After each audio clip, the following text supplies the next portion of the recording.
Un juge corrompu humilie une générale noire. 7 jours après, une découverte incroyable choque TOUS Amélie, médecin généraliste et mère célibataire, arpentait les ruelles pavées de Saint-Pierre-sur-Mer. Le bruit des vagues en arrière-plan contrastait avec l'effervescence qui l'habitait. Ce jour-là, quelque chose de terrible s'était produit à l'école de Lucas. Un enfant avait été victime de discrimination raciale. Alors qu'elle se dirigeait vers le tribunal, le cœur battant, elle savait qu'il était temps d'agir. L'audience battait son plein. Monsieur Delacour, le juge, arborait son air supérieur, ses yeux bleus pétillants de mépris. Les murmures des gens dans la salle se mêlaient à un souffle désapprobateur chaque fois qu'il ouvrait la bouche. Amélie s'était levée pour prendre la parole, mais la peur la rongeait. Elle savait pourtant qu'elle devait défendre l'injustice qu'elle ressentait au fond de son être. « C'est inacceptable !» s'était-elle exclamée, sa voix vibrante d'émotion, comme un cri de ralliement dans une tempête. Mais le juge, avec un sourire perfide, elle avait rabroué. Ses mots étaient acérés, chacun résonnant comme un coup de fouet. « Restez à votre place, madame. La vérité, c'est que vous ne comprenez rien à la justice. » Amélie s'était figée, son visage devenant rouge de telle humiliation. Elle avait vu Lucas dans son esprit, ses grands yeux pleins d'admiration. Comment pouvait-elle rentrer chez elle maintenant, la tête haute? Ce sentiment d'accablement, comme un poids sur sa poitrine, lui promettait des nuits blanches. Les jours suivants, le village se fissurait. Les gens prenaient position. Dans le café du coin, les voix s'élevaient. Certains soutenaient Amélie, admirant son courage, des autres se cachaient derrière la peur du juge. Mieux vaut rester en dehors de tout ça, disait-il, le regard fuyant. Même à la boulangerie, la chaleur du pain frais ne suffisait pas à réchauffer l'atmosphère lourde de méfiance. Et puis, dans ce chaos, un espoir inattendu. Monsieur Bernard, un ancien militaire, avait commencé à fouiller dans les archives du village. Il avait découvert un document ancien, porteur de secrets révélateurs. Le souffle coupé par cette découverte, il savait que cela pouvait changer la donne. L'effroi interceptait sa lecture.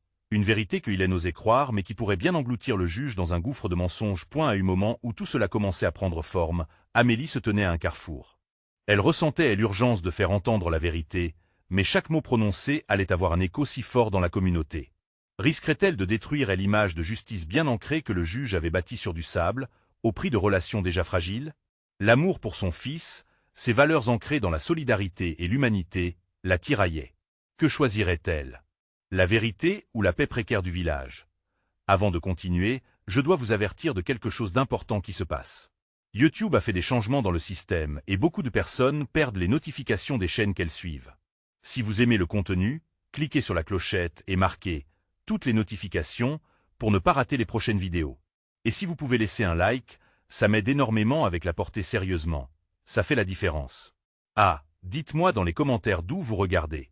J'ai toujours la curiosité de savoir qui est de l'autre côté de l'écran. Maintenant continuons. La lutte pour la vérité était à l'horizon, une aventure qui ne faisait que commencer. Amélie se tenait là, les cœurs de nombreux villageois battant à son rythme. L'enjeu permanent, une épreuve à surmonter pour elle, pour Lucas et pour tous ceux qui croyaient dans une justice authentique. Que se passerait-il lorsque la réalité serait révélée face à l'autorité longtemps respectée? Les jours à venir promettaient des secousses, et le village ne serait plus jamais le même. Comment. Amélie et Lucas se retrouveraient-ils au milieu du tumulte? Amélie rentra chez elle, le cœur lourd et l'esprit embrouillé. Les visages des villageois, étrangers et familiers à la fois, elle assaillaient. Elle savait que sa confrontation avec le juge de la cour ne devait pas rester sans suite. Pourtant, elle se trouvait face à un dilemme insurmontable. La paix, si fragile entre les habitants, ballottait comme une barque au gré des vagues, et elle devait décider si elle voulait en être l'architecte ou la démolisseuse. Elle embrassa Lucas, qui elle attendait, un sourire innocent illuminant son visage. Pas un mot sur l'école, pas de questions sur ses amis, comme s'il pressentait l'orage qui approchait. Amélie se força à sourire. La chaleur de son fils lui apportait du réconfort. Mais, à l'intérieur, une tempête se préparait. C'était sa mission de protéger Lucas, de défendre son innocence, et pourtant, son cœur hurlait qu'il était temps de se battre. Le lendemain, armée du courage que seul l'amour maternel et l'injustice peuvent susciter, elle se dirigea vers la maison du peuple. Elle savait que c'était là que le débat serait mené. Des affiches au mur annonçaient une réunion, une rencontre dans l'espoir d'aborder la confrontation avec le juge. Le petit comité que Amélie espérait rassemblait désormais plus de voix qu'elle ne l'aurait cru possible. Des hommes et des femmes, unis par un même désintérêt pour leur querelle passée, se préparaient à parler. « Si nous ne prenons pas la parole, qui le fera ?» s'écria l'un d'eux, ses poings serrés. La tension dans la salle s'intensifia, comme si un courant électrique parcourait l'air. Leurs espoirs illuminaient le petit lieu, et un frisson parcourut la colonne vertébrale d'Amélie. Ensemble, ils pourraient peut-être renverser cette ombre qui pesait sur leur communauté. Monsieur Bernard fit part de sa découverte. Le murmure sonore de la salle tomba à cet instant, lorsque son doigt pointa sur le document. Des yeux s'écarquillèrent alors qu'il évoquait des accusations passées blessantes, des choses que le juge voulait probablement garder cachées. À mesure qu'il parlait, une petite flamme d'espoir commença à s'enflammer dans le cœur d'Amélie. Chaque mot qu'il prononçait était comme un souffle d'air frais dans une pièce suffocante. Ce que nous avons devant nous n'est pas seulement une décision individuelle, continua-t-il, sa voix s'élevant. C'est notre chance de faire face à l'injustice. Si le juge a été coupable dans le passé, si son autorité repose sur des mensonges, alors nous avons le devoir d'agir. Les regards échangés, des sourires timides, la tension sembla se relâcher dans la salle.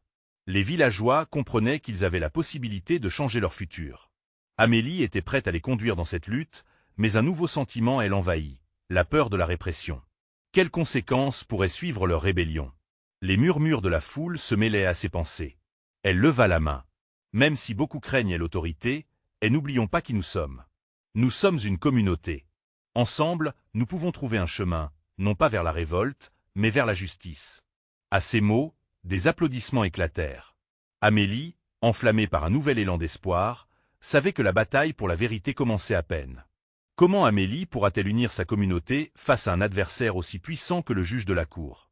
La détermination d'un village entier pourrait-elle rivaliser avec le pouvoir de l'autorité? Les jours à venir révéleraient de nouveaux défis et ni Amélie ni Lucas ne seraient épargnés. Amélie se tenait là, au milieu de cette assemblée, le cœur battant avec une force renouvelée. Leurs visages, désormais illuminés par la détermination, lui paraissaient tous solidaires dans leur quête de justice.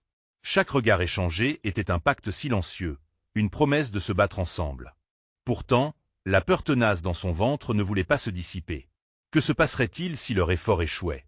Si la répression était plus forte que leur espoir? Un murmure traversa la salle, basé sur la crainte palpable de l'autorité du juge. Monsieur Bernard, le visage empreint d'inquiétude, s'avança et déclara « Nous devons nous préparer. Si nous choisissons cette voie, nous devrons être prêts à affronter l'adversité. » Amélie hocha la tête, comprenant bien que le chemin vers la vérité serait semé d'embûches. « Qui parmi nous est prêt à se lever et à témoigner ?» demanda-t-elle, sa voix résonnant avec une force surprenante, malgré sa légère incertitude. Les mains se levèrent lentement, hésitantes au début, puis de plus en plus fermes. Le sentiment d'unité s'installait progressivement. « Nous serons là les uns pour les autres, » affirma Amélie. « Si nous sommes exposés, faisons-le ensemble. Aucun de nous ne doit faire face à cela seul. » Leurs échanges prenaient de l'ampleur. Les histoires personnelles se mêlaient à celles du juge, des récits d'injustice accumulés au fil des ans nourrissaient leur détermination collective. La peur avait commencé à se transformer en rage contenue, prête à exploser. Un jeune homme, aux cheveux hirsutes et au regard ardent, prit la parole, éloquent et passionné. « Nos familles, nos enfants méritent mieux que cette tyrannie.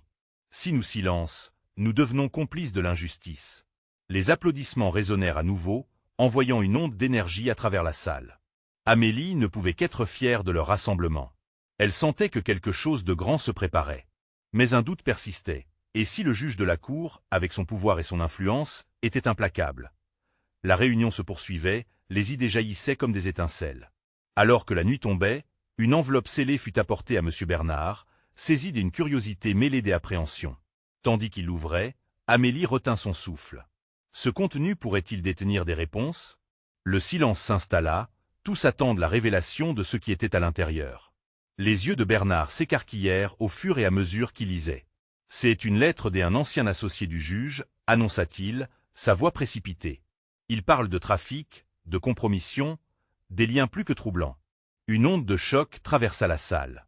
Amélie se leva, son cœur battant la chamade. Cela pourrait changer la donne. Cela prouve que nous ne luttons pas pour rien. Mais une autre pensée l'assaillit. Quelles seront les conséquences de cette découverte? Le temps pressait, il devait agir vite. La réunion se termina dans une explosion d'excitation mêlée d'angoisse. Le chemin était encore long, mais une lueur d'espoir, d'une véritable possibilité de victoire, scintillait à l'horizon. Alors qu'Amélie rentrait chez elle, une boule d'excitation et d'incertitude dans la poitrine, elle sut qu'ils avaient déclenché quelque chose d'irréversible. Une lutte était engagée, et cette voie pourrait les mener à une vérité bien plus grande que tous les dangers rencontrés. Mais derrière chaque victoire se cachent de nouvelles révélations. Que découvriront-ils au sujet du passé du juge de la cour? La menace d'un homme corrompu peut-elle réellement être abattue? Le lendemain serait un tournant décisif pour leur combat. Le lendemain matin, Amélie se réveilla avec une détermination nouvelle. Les rayons du soleil filtraient à travers les volets, teintant la pièce d'une lumière chaleureuse, mais elle ne pouvait pas se laisser distraire par sa beauté. Elle était consciente que le monde à l'extérieur était en ébullition, que la justice qu'ils aspiraient à atteindre ne se gagnerait pas à travers un simple éclat de lumière. En prenant son café, elle repensa à la lettre de l'ancien associé. Les mots dansaient encore devant ses yeux, incitant à réfléchir sur la véracité des accusations portées contre Delacour. Qui d'autre était impliqué dans cet enchevêtrement de trahison? Les officiers de la justice étaient-ils aussi corrompus? L'adrénaline parcourait son corps, alors qu'elle savait que le moment de révéler leur découverte se rapprochait. À l'approche de l'heure de la réunion prévue avec les membres de son groupe, elle étouffa un frisson d'angoisse. Leur destin était désormais entrelacé, et chaque pas qu'ils feraient aurait des répercussions. Amélie s'habilla vêtue de son manteau le plus sobre pour ne pas attirer l'attention. En route, elle se sentit escortée par une infinie tristesse au sujet de ce qu'ils allaient devoir affronter. Arrivée à la salle de réunion, elle trouva les autres déjà rassemblés, une ambiance électrique flottant dans l'air. Les regards graves de chacun lui renvoyèrent une image de leur unité. Elle savait, en voyant des visages fatigués et tendus, que tous ressentaient la pression. Chacun d'eux portait sur leurs épaules le poids des conséquences. Monsieur Bernard prit la parole une fois encore. « Nous avons une opportunité incroyable devant nous, mais nous devons être prudents. La lettre que nous avons découverte ne sera pas notre seule arme. Nous devons collecter des preuves, parler à d'autres témoins. » Ces mots résonnaient comme un appel à l'action, stimulant leur résolution. Amélie, animée d'une passion nouvelle, se leva. « Nous avons déjà pris le risque de nous rassembler. Ne laissons pas la peur nous ralentir. Portons cette lettre à la police, à la presse. Notre voix mérite d'être entendue. » L'assemblée acquiesça, les murmures d'accord se transformant en applaudissements d'unité. Cependant, au fond de son esprit, une petite voix s'élevait. Était-elle vraiment prête à affronter la machine judiciaire, à risquer tant pour dévoiler la vérité? Chaque visage dans la salle lui envoyait un message d'espoir, mais les doutes tenaient aussi leur position. Après une discussion franche, ils décidèrent de se séparer en petits groupes pour aborder différents aspects de leur mission. Amélie se retrouva avec deux autres personnes, Clara et Joris, pour planifier leur approche. Alors qu'ils traçaient leur parcours à travers la bureaucratie, Joris confia à voix basse: « Ne vous inquiétez pas, nous sommes nombreux et soudés. Ensemble, nous pouvons faire tomber Delacour. » Sa conviction redonna du courage à Amélie. Alors qu'elle se penchait sur leur plan de bataille, son téléphone vibra dans sa poche. Un message. Une notification d'un blog local, affichant le nom de Delacour en lien avec corruption et abus de pouvoir. Amélie comprit alors qu'un mouvement était déjà en marche. Des voix, spreadsten et encourageantes, formaient un écho autour d'eux. Cela ne faisait que renforcer sa détermination. Quelle révélation allait-il encore découvrir sur le juge Delacour et ses alliés? Serait-il suffisamment armé pour se dresser contre cette autorité corrompue? Un sentiment de bravoure, mélangé à l'appréhension, emplissait l'air et préparait le terrain pour la prochaine étape de leur mission. La lutte s'intensifiait, chaque décision devenant cruciale. Amélie se demanda quel prix elle et ses alliés seraient réellement prêts à payer pour obtenir justice. Était-il temps de tout risquer pour la vérité? La question concrète se posait. Qui pourrait réellement apporter le changement dans ce monde rongé par l'injustice? Le lendemain, la tension était palpable dans LR. Amélie se leva avec un mélange d'enthousiasme et d'inquiétude, l'écho de la réunion résonnant encore dans sa tête. Le plan élaboré avec Clara et Joris était en marche. Ils avaient convenu d'approcher des comparses de Delacour, des témoins qui pourraient confirmer les soupçons de corruption. La lumière du matin ne serait pas suffisante pour dissiper les ombres qui commençaient à se dresser sur leur chemin dans l'attente de leur première rencontre. Amélie ressentait un tourbillon d'émotions. D'un côté, la promesse de justice lui donnait des ailes. De tel autre, la peur de tel inconnu et de la riposte éventuelle de Delacour la paralysait. Elle se rendit vite compte qu'elle n'était pas seule dans cette tempête intérieure. Clara, assise sur un banc dans le café où il s'était donné rendez-vous, avait le regard perdu dans le vide. « Ça va, Clara ?» demanda Amélie, plongeant dans le souvenir de la camaraderie qui les avait soudés. Clara leva les yeux, un léger sourire nerveux sur le visage. « Je réfléchis seulement à ce qu'il se passerait si nous échouons. » Le cœur d'Amélie se serra. Nous ne pouvons pas penser à l'échec. C'est maintenant ou jamais. Leur conversation fut interrompue par l'arrivée de Joris, le visage marqué par l'adrénaline. J'y ai trouvé quelqu'un. Un ancien collègue de Delacour. Il a dit qu'il accepterait de parler, mais seulement s'il se sentait en sécurité. Un élan d'espoir revint dans le regard de Clara. Nous devons convaincre ce témoin de faire le bon choix. Ils se mirent des accords sur les paroles à utiliser, les arguments qui pourraient convaincre cet homme de faire face à l'autorité. Mais, derrière cette ambition commune se cachait un sous-texte de frayeur. Amélie ne pouvait s'empêcher de penser à la menace que représentait Delacour, à sa capacité à broyer quiconque osait se dresser contre lui. Plus tard dans l'après-midi, Amélie, Clara et Joris se dirigèrent vers un café où le témoin avait convenu de les rencontrer. À chaque pas, chaque battement de cœur, l'angoisse augmentait. L'entrée du café leur parut être une porte vers une nouvelle réalité. Le témoin, un homme au visage dégarni et aux yeux cernés, était assis seul dans un coin. Ses mains tremblaient légèrement. Amélie ne pouvait s'empêcher de ressentir la fragilité de cet homme qui, comme eux, avait été rongé par le poids de telle injustice. Après de courtes discussions, ils parvinrent à établir une connexion basée sur leur motivation commune. « Il faut que vous sachiez, je ne fais pas ça pour moi. C'est pour ceux qui ont souffert, pour la vérité. » exprima Amélie, d'une voix allant crescendo. Finalement, l'homme acquiesça et commença à dévoiler des informations cruciales sur Delacour. Alors qu'il parlait, les détails se peignaient comme une fresque dont chaque coup de pinceau révélait un tableau plus sombre que le précédent. Amélie sentit sa montée des adrénalines, un mélange des excitations et des effrois. Chaque confession était une pièce ajoutée à leur puzzle de confrontation. Mais alors qu'ils terminaient leur rencontre, un frisson glacial parcourut le dos d'Amélie. Une silhouette familière se tenait à l'entrée du café. Delacour lui-même, un sourire glacial aux lèvres, la regardait avec une intensité démoralisante. La peur s'infiltra dans son cœur, mais elle savait qu'à cet instant précis, tout était en jeu. La question brûlait dans son esprit. Qui allait vraiment sortir vainqueur face à cette corruption teintée de pouvoir? Le bruit dans le café sembla s'éteindre, alors que Delacour s'avançait lentement vers eux.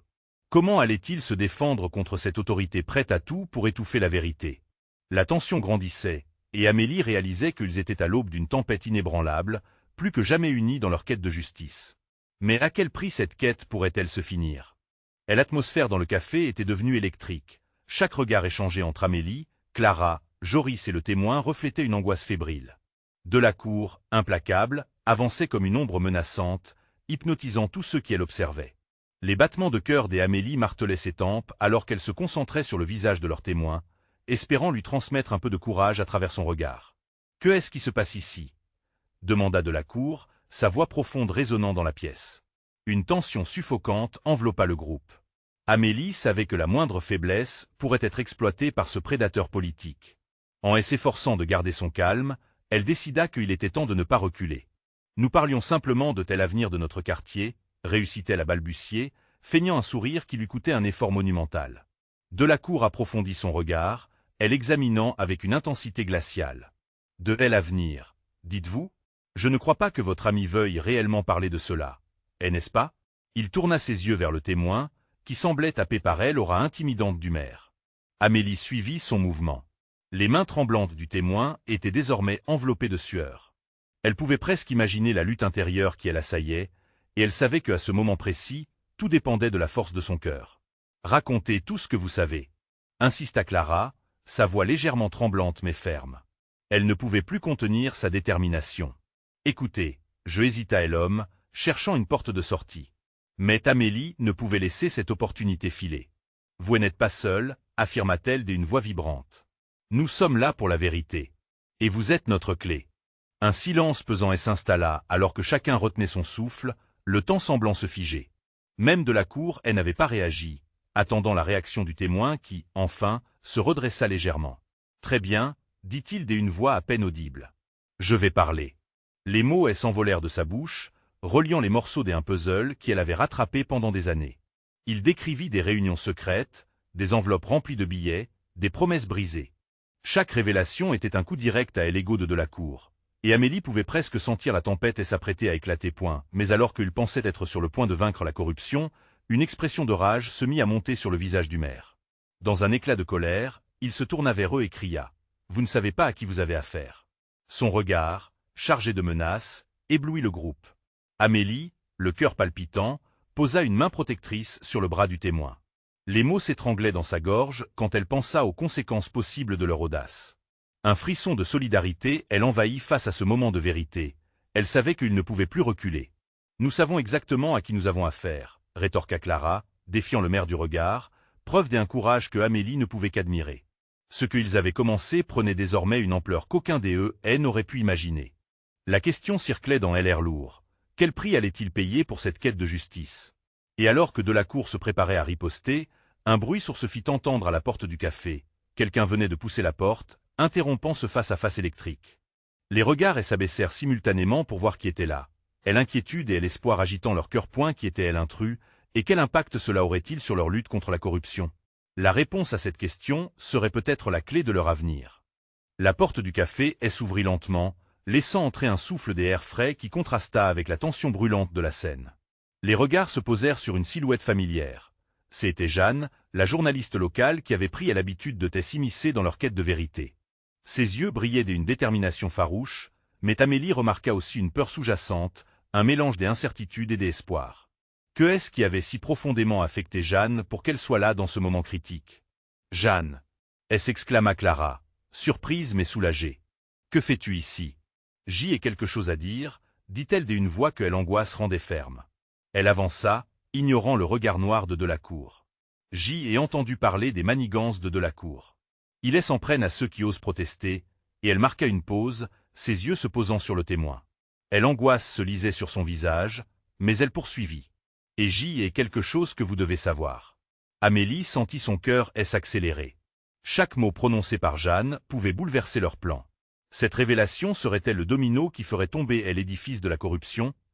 Le témoin fixa Jeanne avec une lueur d'espoir dans ses yeux. « Vous avez des preuves? » « Oui, » répondit-elle, sans hésitation. « J'y ai des documents. Des enregistrements de réunions. Des preuves de la collusion entre Delacour et certains entrepreneurs. En quelques minutes, je peux vous montrer tout cela. » La salle se remplit d'un murmure intense. Amélie et Clara échangèrent un regard complice. Elles savaient que s'ils avaient effectivement des preuves solides, cela pourrait changer la donne. La tension, auparavant concentrée sur le face-à-face avec Delacour, était maintenant partagée. Le maire, sentant cet afflux d'espoir, devenait plus fébrile. « Vous vous fourvoyez, Jeanne, dit-il d'un ton glacial. Vous n'allez pas nous faire perdre notre temps avec des mensonges. » Mais Jeanne, imperturbable, continua. « Je peux prouver que vous fraudez cette ville, que vous menacez ceux qui tentent de lever la voix. Mais je ne peux pas le faire ici. Ce n'est pas en affrontant un tyran que nous gagnerons. Nous devons être plus malins, crouler sous le poids de la vérité. » Le témoin, maintenant galvanisé par les mots de Jeanne, poussa un soupir déterminé. « Je vais tout raconter. Je n'ai plus peur, affirma-t-il, sa véracité lorsqu'il s'adressa à Delacour lui faisant face comme un mur solide. Je vais témoigner, et vous allez payer pour la douleur que vous avez infligée à tant de gens. » Ce fut comme un coup de tonnerre. Les murmures se changèrent en une onde de chuchotements résonnants. L'énergie dans la pièce semblait vibrer avec l'adrénaline de la lutte. Amélie se sentit à la fois terrifiée et exaltée. Elle s'associerait toutes pour faire face à la tempête, mais à quel prix? Delacour, piégé dans une colère réprimée, se tourna vers le témoin, ses yeux brûlants d'une haine féroce. « Vous n'avez aucune idée de ce que vous êtes en train de provoquer. Vous êtes trop naïf. Mes ressources sont infinies. » « Non, » lança Clara, l'esprit enfiévré. « Ce qui est naïf, c'est de croire que la peur peut encore nous contrôler. » L'atmosphère du café avait changé, la peur s'était transformée en sang-froid. S'unir face à l'adversité devenait la seule voie possible.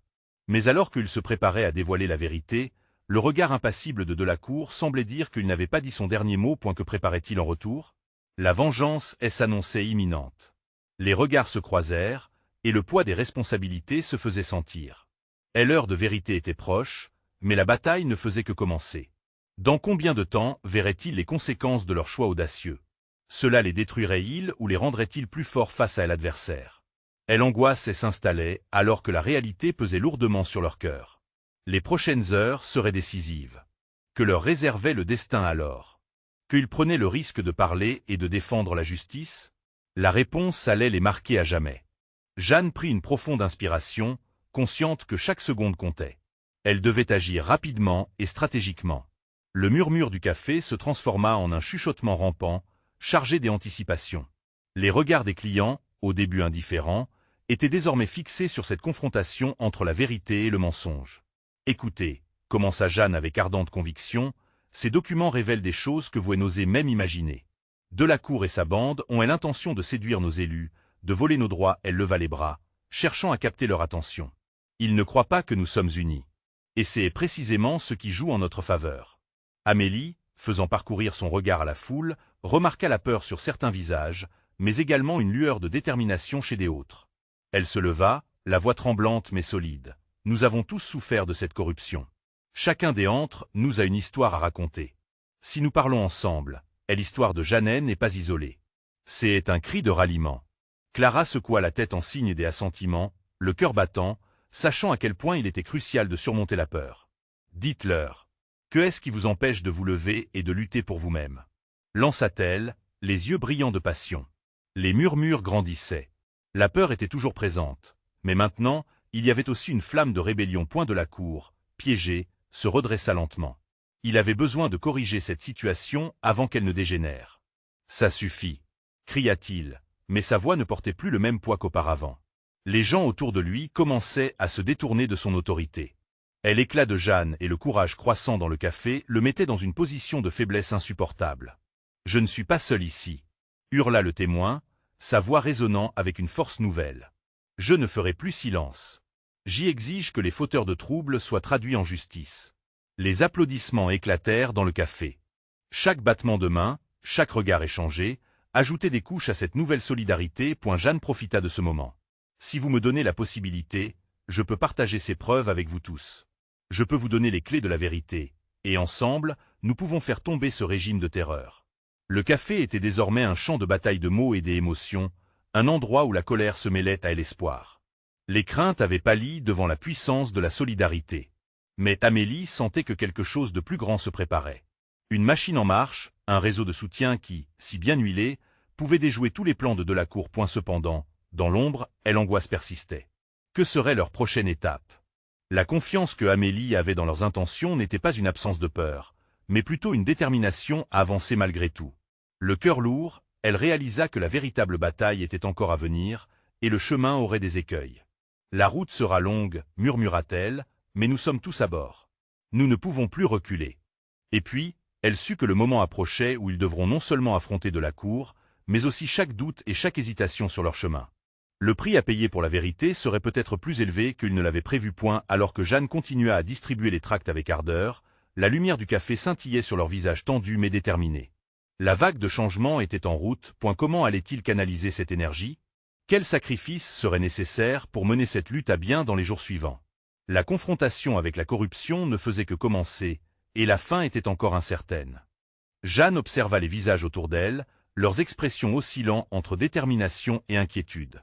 Les applaudissements résonnaient encore dans la pièce, mais une tension palpable flottait dans l'air. Elle savait que le moment de la vérité était proche, mais il fallait d'abord canaliser cette énergie. « Que diriez-vous de nous réunir ici même demain ?» proposa-t-elle. « Nous pourrions former un collectif, échanger nos histoires et dévoiler la corruption ensemble. » Les discussions s'élevèrent, et des mains se levèrent, signe d'approbation.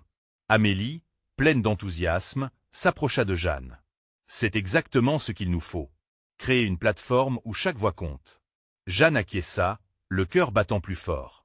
Leur lutte ne serait pas seulement contre Delacour, mais pour chaque personne mise à l'écart, chaque voix qui avait besoin d'être entendue. Cependant, alors qu'ils prenaient leur marque, un homme, plus âgé, se leva, son regard intense et sérieux. « Je vous soutiendrai à condition que nous soyons prudents, » dit-il d'une voix grave. « Delacour n'hésitera pas à frapper encore plus fort si nous nous unissons.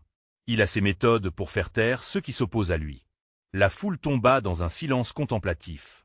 Amélie perçut un frisson d'effroi, mais elle savait qu'il était essentiel de continuer. « C'est justement parce que nous avons peur qu'il faut agir maintenant, » rétorqua-t-elle avec assurance. « Si nous restons les bras croisés, nous leur laisserons le champ libre pour démanteler notre communauté. » L'homme hocha la tête, semblant peser ses mots. « Je comprends cela, mais nous devons être imprévisibles. S'ils savent exactement ce que nous faisons, ils nous couleront un par un. » Jeanne, même au milieu des incertitudes, ressentait une lueur d'espoir. Oui, l'inquiétude était légitime, mais elle était convaincue qu'une approche collective pouvait les renforcer. « Quoi qu'il arrive, nous devons pratiquer la transparence entre nous, » expliqua-t-elle. « Soyons unis dans l'incertitude et solidaires face au danger. » Dans les jours qui suivirent, chaque membre du groupe apporta sa perspective. Ils étudièrent les documents en détail, formèrent des stratégies et échangèrent leurs récits de souffrance et d'injustice. La force naissait non seulement de leurs épreuves, mais aussi de l'empathie qu'ils développaient les uns pour les autres. Le café n'était plus seulement un lieu de rencontre, mais un sanctuaire où des promesses d'avenir prenaient forme. Mais au fil du temps, Jeanne ne pouvait s'empêcher d'anticiper les répercussions d'un tel mouvement. Elle savait que Delacour, même redouté et affaibli, ne resterait pas inactif. Les rumeurs de son influence et de ses manigances étaient courantes. Un jour, elle aperçut son visage au milieu de la foule, observant discrètement. Il n'était pas là pour participer, mais pour surveiller. Et la tension monta lorsque le groupe entendit des nouvelles préoccupantes. Un ancien allié avait connu une tragédie. Sa maison avait été incendiée, un acte de représailles évident dirigé contre ceux qui se battaient contre Delacour. La peur ressurgit comme un spectre, et les doutes se frayèrent un chemin dans les esprits de chacun. Quel en serait le prix? Jeanne, saisissant ce moment délicat, prit la parole. « Nous ne pouvons pas laisser la peur nous paralyser, » affirma-t-elle, inclinant légèrement la tête, et l'émotion dans sa voix palpable. « Nous allons les affronter. Ensemble, nous sommes plus forts. Et c'est dans l'adversité que nous découvrons notre vrai potentiel. » Un murmure d'acquiescement traversa l'assemblée. Ils savaient que la route serait semée d'embûches, mais la volonté de préserver leur avenir allumait la flamme de la résistance. Leur combat pour la vérité ne faisait que commencer. Comment pourraient-ils se défendre alors que la menace se rapprochait? Quels sacrifices allaient-ils devoir faire pour protéger ceux qu'ils aimaient? Chaque décision, chaque geste, pourrait potentiellement changer le cours de leur lutte. Le quotidien d'Amélie avait changé à jamais. Les jours passent, mais l'urgence de leur combat pour la vérité était toujours là, pulsante comme un cœur battant. La rencontre au café avait été un tournant. La flamme de la résistance s'était enflammée, réunissant le village autour d'un but commun. Faire tomber le juge de la cour et révéler ses actes odieux. Et la détermination d'Amélie était palpable. Elle avait appris à canaliser cette révolte qui bouillonnait en elle pour rassembler les forces de leur communauté. Chaque réunion, chaque échange devenait un acte de défi face à l'autorité. Leur voix n'était plus muselée. C'était l'union qui allumait leur force, une symphonie d'espoir dans un monde plongé dans l'injustice. Le jour de la révélation approchait. Le café grouillait de vie, des histoires circulaient, des rumeurs s'élevaient, alimentées par les événements récents. Les villageois se préparaient à faire face au juge. Amélie le sentait dans son ventre. Une tension électrique parcourait chaque recoin de la pièce alors qu'ils échangeaient des stratégies. Elle se tenait là, au centre, le regard concentré, prête à mener cette charge finale. « Nous n'avons plus de temps à perdre. » s'écria-t-elle, la voix résonnant comme une cloche des alarmes dans le tumulte. « Nous devons aller ce lendemain, lui faire face, et elle exposer, sans peur. » Les murmures des assentiments fusaient, et l'atmosphère se chargeait des énergies collectives. Une solidité s'installait dans chaque regard, une promesse faite au-delà des mots. Mais dans l'ombre, la menace continuait de planer. Amélie avait eu vent de nouvelles informations sur une possible répression orchestrée par Delacour. Son esprit tournait en rond. Comment agir en toute sécurité tout en restant audacieux? C'est alors qu'une idée germa dans son esprit. Elle alliait imprévu, la presse. Une journaliste au cœur de ce combat pourrait faire toute la différence. Jeanne les avait déjà guidés, il fallait maintenant l'impliquer davantage. « Nous devons contacter la presse », lança-t-elle comme un défi. Si nous pouvions obtenir leur soutien, l'attention du public pourrait changer la donne. L'assemblée acquiesça d'un mouvement d'intensité. Les visages résolus s'enhardissaient face à cet appel. Amélie eut une inspiration. Elle se souvient des paroles de Jeanne. La transparence peut être une arme redoutable. Était-ce leur meilleur atout contre le juge? Les jours passèrent et la pression montait. Les rencontres se multiplièrent. Les villageois préparaient leurs témoignages, partageant leurs souffrances infligées par la corruption. Et l'union se renforçait, chacun réalisant qu'ensemble ils pouvaient remodeler l'avenir. Finalement, le grand jour arriva. Amélie se tenait devant la maison du peuple, le cœur palpitant d'adrénaline, entourée de visages familiers et déterminés. Son regard se posa sur les yeux brillants de Lucas, qui l'observait avec fierté. Elle inspira profondément, consciente que chaque mot qu'elle prononcerait serait un acte d'émancipation. Avec assurance, elle s'avança. La foule rugissait derrière elle, leur soutien omniprésent exacerbé par le moment. « Mesdames et messieurs », commença-t-elle de sa voix forte. « Aujourd'hui, nous n'allons pas seulement nous battre pour nous-mêmes, mais pour chaque enfant de notre village, pour chaque famille touchée par l'injustice et la cruauté du juge de la cour. Écoutez nos histoires, car ensemble, nous sommes puissants. » Les applaudissements fusaient, des mains se levaient, et elle voyait les visages s'illuminer d'une force nouvelle. L'écho de sa voix s'élevait, une mélodie puissante contre l'oppression. Soudain, un grondement résonna. Les portes s'ouvrirent et Delacour entra, son air supérieur étouffant. Les murmures se turent. Son regard balaya la salle, une tempête de défis se préparait dans ses yeux. « Que est-ce que cela signifie » interrogea-t-il d'une voix tonitruante. Amélie, le sang bouillant, ne recula pas. Cela signifie que la peur n'a plus de place ici. Nous allons vous exposer pour ce que vous êtes vraiment. Le choc dans les traités de la foule fut électrisant. Chaque partenaire sentait la ferveur collective, un parfum des indépendances flottait dans l'air. Le moment était venu, le moment de vérité. Votre règne de terreur prend fin, dit-elle d'un ton ferme. Instantanément, des murmures d'approbation s'intensifièrent. Le témoin soutenu par ce collectif fit un pas en avant, l'angoisse se mêlant à une détermination ardente. Alors que la confrontation atteignait son paroxysme, dans un moment de tension, la vérité s'élevait, prête à s'écraser sur l'autorité corrompue. Amélie serra la main de Lucas, sentant une chaleur familière lui imprégner le cœur. Le changement était imminent, pointait la colère de Delacour, à son tour, se proposait de faire exploser le silence, mais il avait sous-estimé le pouvoir de la communauté unie. Avant qu'il ne puisse répondre, les cris de soutien résonnèrent. Ils avaient ouvert une nouvelle voie. Ensemble, ils feraient face à la tempête. Alors que la lumière de l'aube illuminait le village de Saint-Pierre-sur-Mer, Amélie ressentit un frisson d'espoir. Peu importe le combat à venir, ils n'étaient plus seuls. Ils avaient fait le choix conscient de se battre pour la justice, et cette lutte signerait non seulement leur histoire, mais également celle de tous ceux qui avaient souffert dans l'ombre. Le vent de changement soufflait sur eux, et Amélie savait qu'il ne s'éteindrait pas ce jour-là, une promesse des unités toujours solides et inébranlables se scella, et le village ne serait plus jamais le même. Qu'il pleuve, qu'il vente, la lutte ne s'achèverait pas tant que la vérité ne serait pas libérée. Pour tous ceux qui suivent cette lutte, n'attendez pas une seconde de plus pour vous lancer davantage dans ce combat contre l'injustice. S'abonner immédiatement à notre chaîne pour ne pas rater les prochaines histoires exclusives. Car chaque voix compte. Laissez un like maintenant pour nourrir l'algorithme et soutenir notre quête. Venez commenter vos réactions et théories sur cette fin. Et n'hésitez pas à partager instantanément cette vidéo avec au moins 5 amis qui ont besoin de voir cette conclusion. Vous devez montrer votre soutien et rester unis dans cette mission, car ensemble, nous sommes plus forts.